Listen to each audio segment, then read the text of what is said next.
고난 주간을 한 주 앞둔 금요일 우리 예배 시간에 십자가의 의미를 우리 사랑하는 성도님들과 함께 나누고 싶었습니다. 갈라디아서 2장 20절 말씀은 십자가의 의미가 어떠한가 우리에게 잘 알려주는 말씀이고요. 제가 너무나 사랑하는 성경 말씀 중에 한 구절이기도 합니다.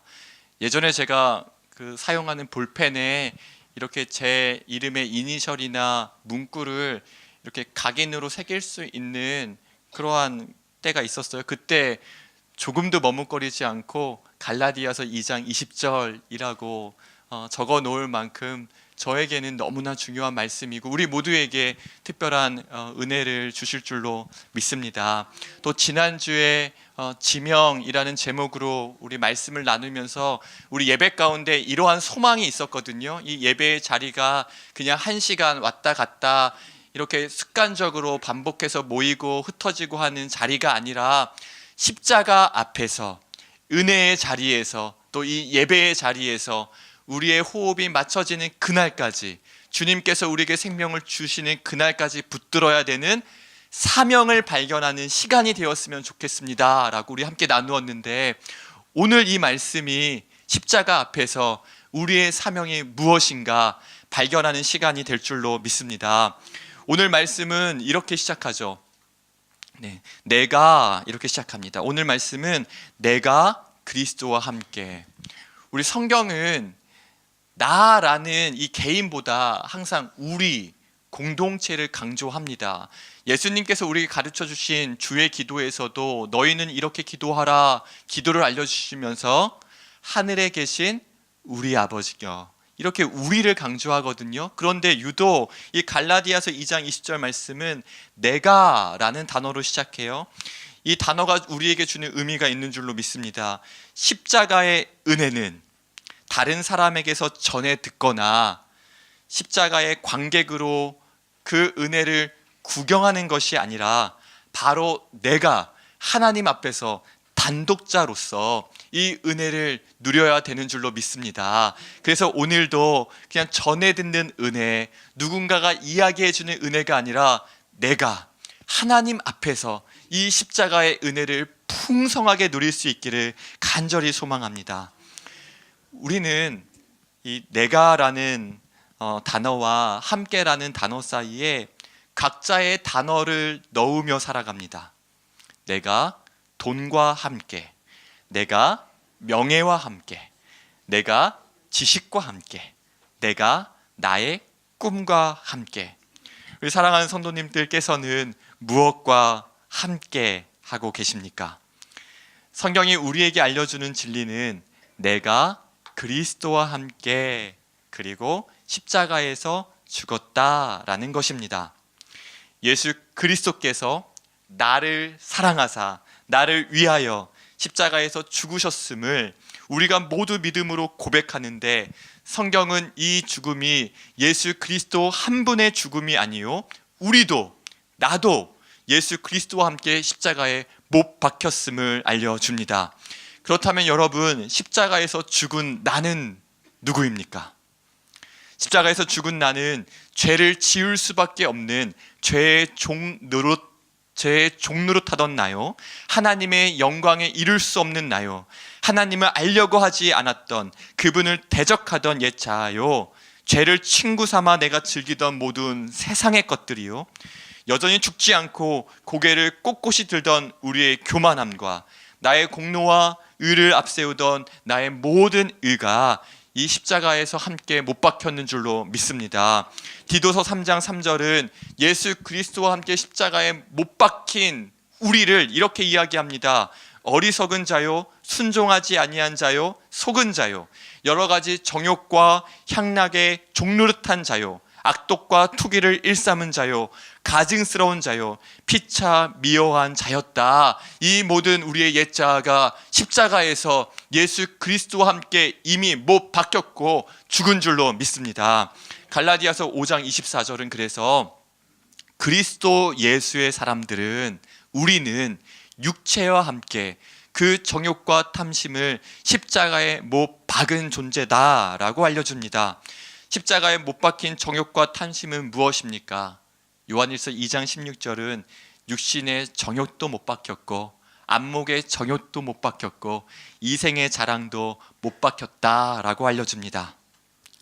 이러한 나의 옛 자아가 구원받을 자격이 없는 죄의 종 노릇하던 옛 자아가 그리스도와 함께 십자가에 못 박힘으로 철저히 죽음으로 주께서 피 흘려 주신 새로운 생명을 우리가 얻게 된 줄로 믿습니다. 우리는 죽고 나는 죽고 이제 우리는 예수 그리스도께서 주신 새 생명으로 주와 함께 사는 인생이 되었는 줄로 믿습니다. 그렇다면 여러분, 이제 우리가 좀 사명을 발견해야 할 시간입니다. 십자가 앞에서 나의 사명은 무엇인가? 그 사명을 발견하기 위해 첫 번째 질문은 십자가에서 죽는다는 것이 그렇다면 도대체 무슨 의미인가? 라는 것이죠. 에이든 토저 목사님이 쓰신 철저한 십자가라는 책에서 십자가에 못 박힌다는 것의 의미를 이렇게 설명했습니다. 한 젊은이가 지혜로운 성도를 찾아가서 십자가에 못 박힌다는 것은 무엇을 의미합니까? 라고 물었다고 합니다.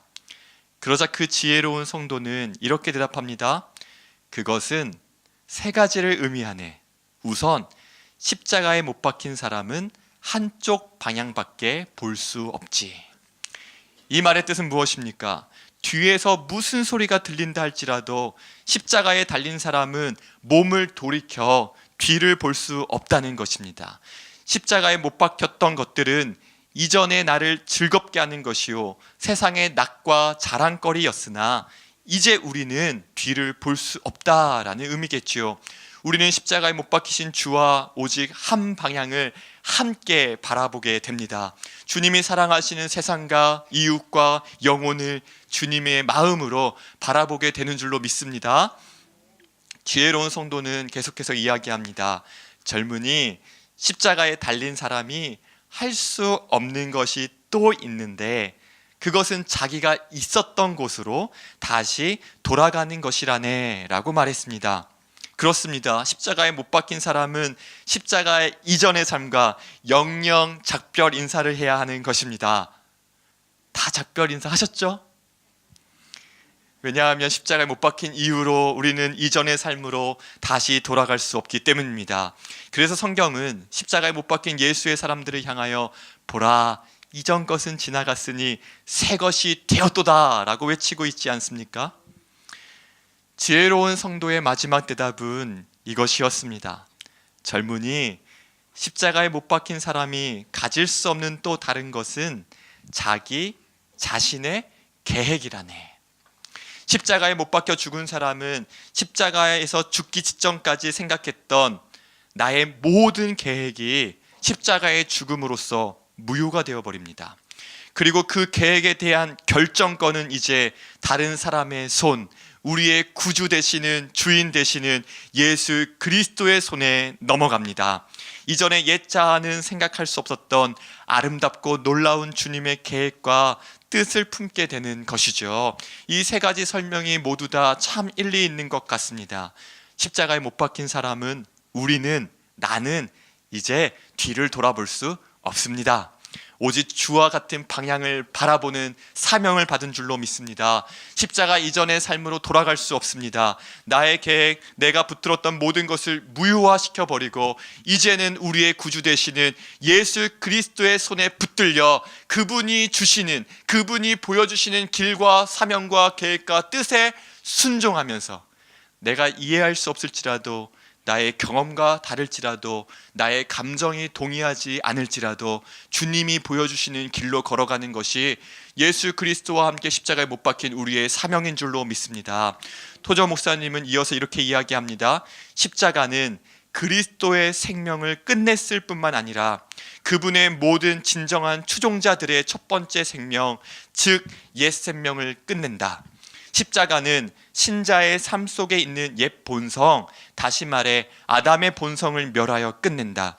그럴 때 비로소 하나님, 곧 그리스도를 죽은 자들로부터 다시 살리신 그 하나님께서 신자를 살리시며 신자에게서 새 생명이 시작된다. 아멘. 우리는 죽고 이제 하나님께서 우리에게 주시는 그 새 생명으로 살아가는 행복한, 주님과 더불어 정말 행복한 우리의 삶이 되기를 축복합니다. 그런데 여전히 고민이 남아있죠.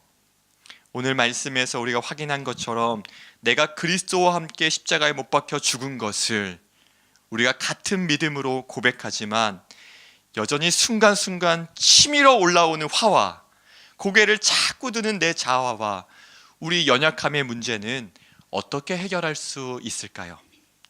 죽었는데 살아있는 것처럼 보이는 나는 어떻게 해석할 수 있을까요?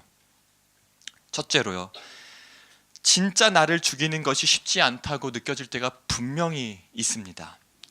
여전히 화가 나고 받아들여지지 않고 분명히 나는 십자가에서 죽었다고 하는데 주와 함께 못 박혀 있음에도 불구하고 치밀어 올라오는 나의 자아를 볼 때가 많습니다. 이것이 매일 반복될 수도 있습니다. 그래서 우리는 내가 정말 죽은 것이 맞나? 라는 생각이 들 때가 있습니다. 이러한 고민이 있을 때 이 십자가의 진리는 우리에게 굉장히 큰 유익을 줍니다. 내가 그리스도와 함께 십자가에 못 박혔다라는 오늘 우리가 함께 믿음으로 고백한 이 진리는 내가 죽었음에도 불구하고 죽지 않고 시퍼렇게 살아있는 나의 옛자를 발견할 때마다 첫 번째, 그것을 그냥 방치하지 않도록 성령께서 나를 깨닫게 하시는 은혜가 있습니다. 그리고 그것이 이제는 십자가 이전에는 이것을 나의 기도 제목으로 생각도 하지 못했다가 십자가에 죽은 이후로 나의 옛자를 발견할 때는 이것이 나의 기도 제목이 되어서 기도 제목으로 삼고 주 앞에 나아갈 때 하나님은 이것을 나를 빚는 도구로 사용하신다는 사실입니다. 가슴이 아프고 답답하고 여전히 화가 나는, 때로는 주 앞에 너무나 부끄러운 나의 이 모습을 그냥 그대로 방치할 수 없는 나의 연약한 부분임을 깨닫게 하셔서 여전히 겸손하게 주 앞에 나아가 나의 죄인됨을 고백하게끔 만든다라는 것입니다. 분명히 주와 함께 죽었음에도 불구하고 살아있는 나는 날마다 나를 주 앞에 납작 엎드리며 주님, 제가 참 부족하고 연약합니다. 주의 은혜 없이는, 도움 없이는 한순간도 온전히 서 있을 수 없는 죄인임을 주여 고백할 수밖에 없사오니 십자가의 은혜로 도와주옵소서라고 기도하는 기도의 자리로 우리를 인도한다는 것입니다. 우리의 자아가 때로는 고개를 들 수 있습니다. 그러나 그것을 방치하도록 내버려 두지 않게 하시는 하나님의 은혜, 그 은혜를 붙들며 나의 옛자아를 발견하고 깜짝 놀랄 때마다 십자가의 은혜를 구하는 자리로 나아갈 수 있기를 소망합니다. 자꾸자꾸 시험과 유혹에 넘어지는 학생이 어느 날 종교개혁과 루터를 찾아가서 이렇게 물었다고 해요. 루터 선생님, 어떻게 하면 그렇게 많은 사단의 시험과 유혹을 쉽게 이길 수 있습니까? 그때 루터는 이렇게 대답했다고 합니다. 그래, 마귀가 자주 내 마음의 문을 두드리면서 문을 열라고 소리칠 때가 있다네. 그럴 때마다 내 마음에 계시는 예수님이 나가셔서 문을 열어주신다네. 그때 마귀가 이 집에 루터가 살고 있지요? 라고 물으면 예수님은 이렇게 대답하신다는 것입니다. 그래, 과거에는 루터가 살았지. 그러나 지금은 루터는 없고 내가 이 집의 주인이야 라고 대답하신다네. 그러면 마귀는 깜짝 놀라서 도망가 버린다네. 내가 시험을 이기는 방법은 이것이라네. 네, 마귀가 문을 열고 여기에 옛 자아 누구가 살고 있지라고 할 때마다 열어주시는 분은 누가 되셔야 됩니까? 예수님이 여시고, 나는 죽어서 없는 것이에요. 나는 죽어서 없기에 그 문을 열고 마귀가 나의 자아를 다시 건들 때 반응하는 것은 나의 죽은 옛 자아가 아니라 예수 그리스도께서 마중 나가셔서 여기에 이전에 살던 나 누구 아무개는 이미 죽고 없네 라고 대답해 주시는 것이지요. 그러므로 우리는 자꾸자꾸 나의 옛자아가 고개를 들려고 할 때마다 예전에 나는 없고 예수님이 주인이심을 선포하며 예수 그리스도를 바라봐야 합니다. 제가 간단한 질문을 하나 던져볼게요. 이렇게 여러분의 집에 그 검은색 개와 누런 개가 있다고 생각해 보세요. 여러분, 이 두 개 중 어느 개가 더 힘이 셀까요? 누런 개가 셀까요? 검은 개가 셀까요? 싸우면 검은 개가 이길까요? 누런 개가 이길까요? 싸워봐야 알지. 아주 현명한 대답이시네요. 정답은 주인이 밥을 더 많이 준 개가 이깁니다. 밥을 더 많이 준 개가 힘이 있어서 이깁니다. 영적인 원리도 이와 같다고 합니다. 예수 그리스도와 함께 십자가에 못 박혔지만 여전히 죄의 잔재들은 남아있고 마귀는 우는 사자와 같이 우리 주변을 어슬렁 거리며 우리를 집어삼킬 기회를 엿보며 다니는데, 우리 옛자에 밥을 주면 금방 살아납니다. 금방 살아나서 나를 물어뜯을 것처럼, 내 주변의 사람들을 물어뜯을 것처럼 달려드는 것이죠. 그래서 갈라디아서 5장 16절은 이렇게 기록합니다. 내가 이르노니 너희는 성령을 따라 행하라. 그리하면 육체의 욕심을 이루지 아니하리라. 육체의 소욕은 성령을 거스르고 성령은 육체를 거스르나니 이 둘이 서로 대적함으로 너희가 원하는 것을 하지 못하게 하려 함이라. 성경은 육체의 소욕과 성령의 소욕, 이 두 가지를 언급하면서 육체의 소욕이 커지면, 육체의 소욕에 밥을 주면 육체의 소욕이 커져서 성령을 거스르고, 반대로 성령의 소욕이 커지면 성령은 육체를 거스른다고 말합니다. 즉, 우리가 무엇에 더 관심이 있느냐, 우리 검정개와 누런개 싸움처럼 어느 개한테 더 많이 밥을 주느냐, 이 부분이 중요하다는 것을 우리에게 알려줍니다. 성령께서 기뻐하시는 것에, 성령의 밥에, 영적인 일용할 양식을 아주 듬뿍 나의 영혼에, 나의 심령에 날마다 많이 주는 저와 여러분이 되기를 축복합니다. 육체의 소욕이 너무 여전히 거센 것에 집중하는 것이 아니라, 내 안에 자아가 자꾸 고개를 들 때마다 죽어야지 반응하는 것이 아니라 적극적으로 성령을 따라 행하며, 이미 우리의 옛 자아는 십자가에서 주와 함께 못 박혔으니 이제 우리는 성령과 함께 성령을 따라 행하며 성령의 소욕을 구하며 기뻐하며 주께서 주시는 새로운 생명으로 힘있게 살아가는 우리 모두가 되기를 축복합니다. 구주와 함께 나 죽었으니 이제 우리는 구주와 함께 살았습니다. 영광의 그날에 이르도록 주와 함께 죽은 성도는 기뻐하며 언제나 주만 바라보는 것입니다.